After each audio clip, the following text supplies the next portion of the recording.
ரட்சகன், உங்களை காப்பவன்.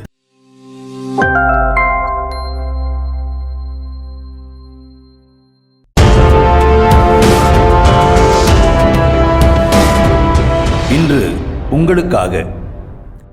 அநேக நேரங்களிலே சோர்ந்து போயிருக்கிறோமா? அல்லது நம்மை அறியாமலே ஏதோ ஒரு தவிப்பு நம்மை வாட்டிக்கொண்டே இருக்கிறதா?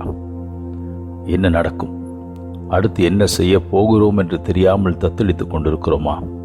எனக்கு அன்பான தேவ பிள்ளைகளே, என் ஆண்டவர் சொல்லுகிறார் உங்களையும் என்னை பார்த்து, நீ என் தாசன், நான் உன்னில் மகிமைப்படுவேன்.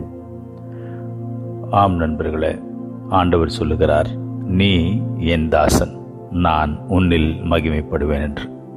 ஏசாயா 49 அதிகாரம் 3 சொல்லுகிறது.